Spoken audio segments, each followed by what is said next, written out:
Masya Allah. Selawat dan salam senantiasa kita sampaikan, kirimkan kepada baginda Rasulullah Sallallahu Alaihi Wasallam sebagai panutan kita bersama, sebagai rahmatan lil alamin. Ya, mudah-mudahan salawat yang senantiasa kita kirimkan, sampaikan kepada baginda Rasul, moga-moga kita dapat berjumpa dengan beliau. Sungguh Rasulullah Sallallahu Alaihi Wasallam sangat merindukan kita. Suatu ketika Rasulullah duduk-duduk bersama dengan para sahabat, lalu Rasulullah menetes air mata dan berkata, saya rindu dengan saudaraku. Lalu sahabat berkata, ya Rasulullah, kami adalah saudaramu. Apa jawaban Rasulullah? Bukan, kamu adalah sahabatku, kalian adalah sahabatku. Lalu ya Rasulullah, siapakah saudaramu yang engkau rindukan? Apa jawaban Rasulullah? Yang aku rindukan, saudaraku yang aku rindukan adalah mereka yang beriman kepadaku setelah saya tidak ada. Kalau kalian cinta kepadaku, beriman kepadaku, mengikuti ajaranku, mengikuti segala perintahku, mengikuti dan menjauhi segala apa yang dilarang oleh Allah dan Rasulnya, wajar kau beriman karena engkau hidup bersamaku. Tapi saudaraku yang tidak melihat saya, jauh di belakang, tapi dia beriman dan bertakwa kepada Allah dan dia mencintaiku, dia senantiasa berselawat kepadaku. Maka karena Rasulullah Sallallahu Alaihi Wasallam sangat rindu kepada kita, masa kita sebagai umatnya tidak rindu? Betul tidak? Dan salah satu kenikmatan di surga nanti adalah tatkala kita mampu berjumpa dengan Rasulullah Sallallahu Alaihi Wasallam. Allahumma salli ala Sayyidina Muhammad wa ala ali Sayyidina Muhammad. Itulah sebabnya orang yang pergi naik haji, orang yang pergi naik umrah, begitu dia menuju Madinah, mereka mengucapkan salam penghormatan kepada Rasulullah Sallallahu Alaihi Wasallam. Labbaik ya Rasulullah, labbaik ya Nabi Allah, labbaik ya Habib Allah. Assalamu alayka ya Rasulullah, assalamu alayka ya Nabi Allah. Kenapa? Karena dia sekedar hanya berjumpa dengan Rasulullah Sallallahu Alaihi Wasallam, mengunjungi kotanya, mengunjungi tempat dia beliau berjuang dan tempat dia dimakamkan di kota Madinah. Maka Masya Allah, rajin-rajin kita berselawat karena ini adalah bagian daripada wasilah untuk keselamatan dunia wal akhirat. Amin ya rabbal alamin. Bapak Ibu sekalian yang insyaallah dimuliakan oleh Allah Subhanahu wa taala. Alhamdulillah, tadi kita telah membaca Al-Qur'an surah Al-Waqiah.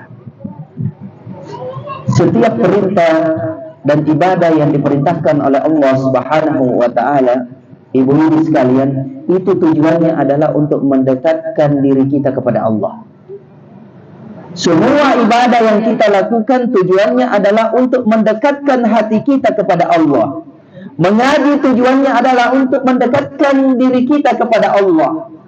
Berzikir tujuannya adalah untuk mendekatkan diri kepada Allah. Salat juga untuk mendekatkan diri kepada Allah. Kurban juga akan mendekatkan diri kepada Allah. Zakat juga bagian daripada mendekatkan diri kepada Allah. Hablum minallas juga mendekatkan diri kepada Allah. Maka tujuan utama dari ibadah yang diperintahkan oleh Allah adalah allakum tattaqun, menjadikan diri kita sebagai orang yang bertakwa kepada Allah. Dan salah satu ciri orang bertakwa adalah selalu merasa dekat dengan Allah. Karena dekat dengan Allah, maka dia selalu merasa diawasi dan terawasi oleh Allah. Karena dia merasa diawasi dan terawasi oleh Allah, maka dia takut kalau dia tidak beribadah kepada Allah, dan dia juga takut kalau dia bermaksiat atau melanggar perintah dan larangan Allah Subhanahu wa ta'ala. Oleh karena itu, semua orang menginginkan kehidupan yang bahagia, kehidupan yang penuh dengan kedamaian. Betul tidak? Tidak ada orang yang mau hidupnya itu penuh dengan susah. Tidak ada orang yang mau hidupnya penuh dengan kesulitan. Biar banyak uang tak, kalau tidak tenang hidup tak serasa neraka juga. Betul tidak? Iya. Makanya yang kita cari itu adalah ketenangan. kedamaian. Dan salah satu cara untuk menenangkan diri kita adalah dengan cara banyak-banyak berzikir kepada Allah. Karena Allah menegaskan dalam Al-Quran surah Ar-Ra'd ayat 28, Innal ladzina amanu tatma'innu qulubuhum bi dzikrillah. Ala bi dzikrillah tatma'innul qulub. Sesungguhnya orang-orang yang beriman, ya, hatinya senantiasa ingat kepada Allah. Ingat, hanya dengan mengingat Allah, hati akan menjadi tenang.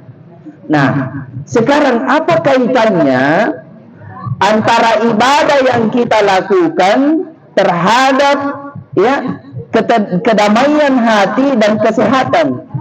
Ya, jadi ada hubungan antara fikir, ya, pola pikir kita, pikiran kita, zikir dengan fisikis atau kesehatan.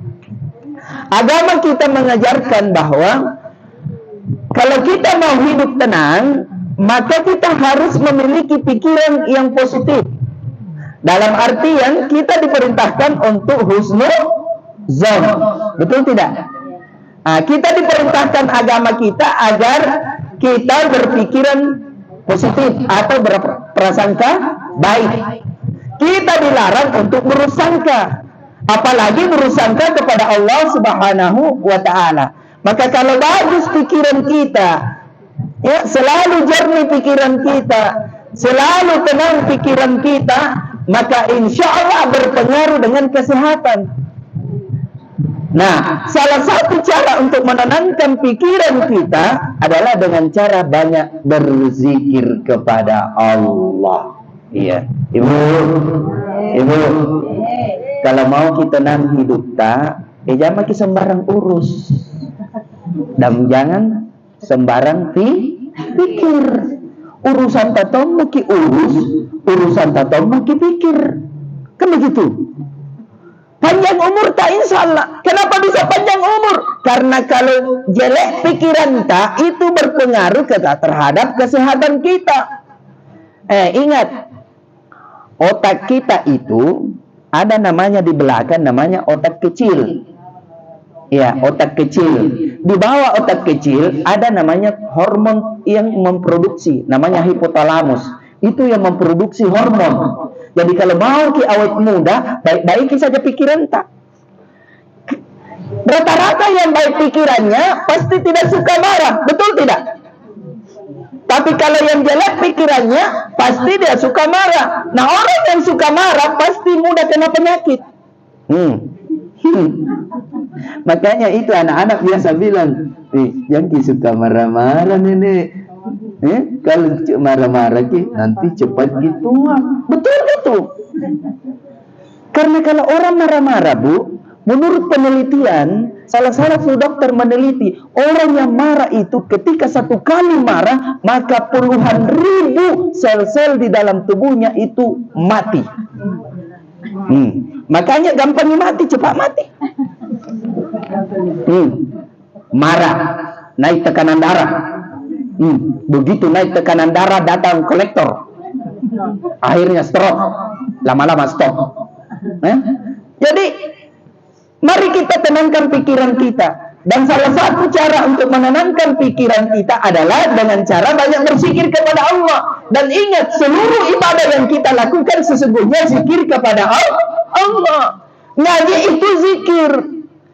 Wa nunazzilul Qur'ana ma huwa shifaa'u rahmatan lil mu'minin. Aku turunkan Al-Quran itu sebagai rahmat dan obat bagi orang yang beriman. Ya. Di surah yang lain, Inna nahnu nazzalna zikra wa inna lahu lahafizun. Ya, surah Al-Hijr ayat 9. Ya, sesungguhnya aku turunkan Al-Quran zikra dengan kata zikr, ya, sebagai zikir, jalan untuk mengingat Allah. Maka mengaji mendekatkan diri kita kepada Allah. Salat juga tujuannya adalah dekat kepada Allah. Innani anallahu la ilaha illa ana fa'budni wa aqimis salata li dzikri. Ya, kata Allah, sesungguhnya aku adalah Allah, tiada Tuhan selain aku, maka sembah aku. Bagaimana caranya? Dirikan sholat, tegakkan sholat, pelihara sholat. Untuk apa? Li zikri, untuk ingat Allah. Jadi tujuan sholat adalah mendekatkan hati kita untuk senantiasa ingat Allah, bukan sholat ingat hari sholat. Jangan sampai sembahyang ke Allahu Akbar di arisan ke besok ni. Mudah-mudahan ini arisan kuno. Ada biasa sembahyang begitu, malah warna pikiran. Ya. Kalau ada begitu berarti harus perbaiki pola napas naik turunnya pada saat sholat. Iya.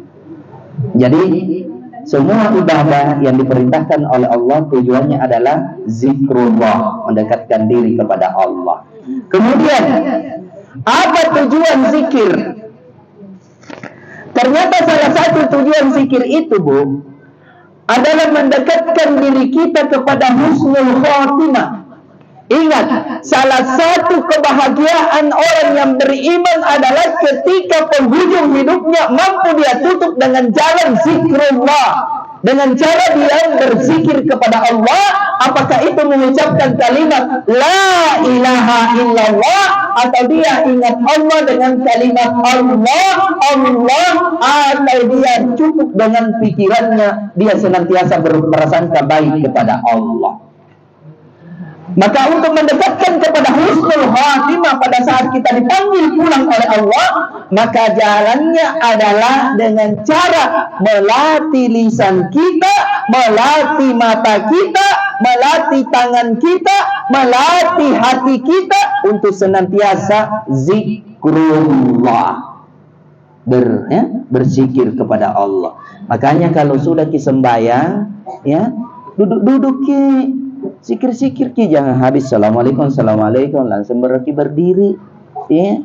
Biasakan maki duduk-duduk sikir-sikir, ya, dengan zikir la ilaha illallah sebanyak-banyaknya. Berapa banyaknya sesuai kemampuan kita, karena Allah juga tidak membuat hukum billahi yuzinu billahi.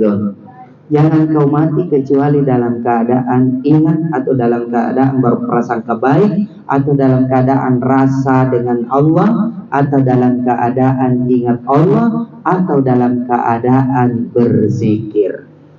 Di hadis yang lain disebutkan, ya, lakinu mautakum la ilaha illallah, man qala la ilaha illa akhir kalam dakhalal jannah. Beritahu orang yang mau meninggal, talqinkan dengan kalimat la ilaha illallah. Siapa yang mengucapkan la ilaha illallah manasa surga tampakna, kata Rasulullah. Nah, pertanyaannya adalah, apakah semua orang yang sekarat itu mampu mengucapkan dengan kalimat la ilaha illallah? Kan tidak, betul tidak? Bahkan dituntun dipoyang kana dengan ji aminawan kitna la ilaha illallah. Tenan kana. Betul tidak? Angapa na sabak ka mi mulut ka at kungkum mililaya. Betul tidak? Maka kalau seperti itu kita selalu melihat itu, maka kita ambil pelajaran. Kata Rasul, maka cukup dengan hati kita berzikir kepada Allah. Dengan jalan apa? Kasih keluar nafas, masuk keluar nafas, ikutkan nama Allah. Nah sekarang bagaimana caranya? Bismillahirrahmanirrahim. Allahumma sholli ala sayyidina Muhammad. Caranya ketika ditarik nafas, latihan sakarat kirong. Nih, latihan sakarat ya, enggak sakarat maki. Kamu na sakarat kita nama nak kulai goyang ini bibir kato? Betul tidak? Makanya itu kalimat la ilaha illallah pun dipahami aneh. Iya, itu kalau diucapkan atena tu nasigap aja mucen ratena mucen rawaya. Coba saya itu minawan ki la, coba la ilaha illallah. Sigap tena? Tidak. Katanya nak bergerak bibir kita bunda. Nah, coba ulang. Ya. La ilaha illallah. Tenan tenan siapa? Berahasiana Allah Ta'ala nakana jangankan tubuhmu yang kuat, badanmu yang kekar, tanganmu yang kuat, kakimu yang kuat, jangankan itu semua, bibirmu saja pada saat sakarat itu tidak mampu goyang. Bahkan disebutkan tadi dalam surah Al-Waqi'ah ayat 80. Ya, kalau tidak salah ayat 68 lah, 68. Ya. Nahnu apa? Yang ada kata maut. Saya lupa. Ya.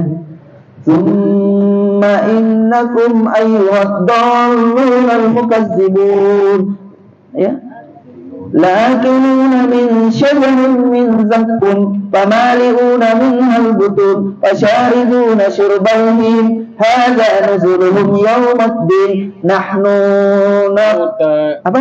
Nahnu ya itu nahnu yunasbukin.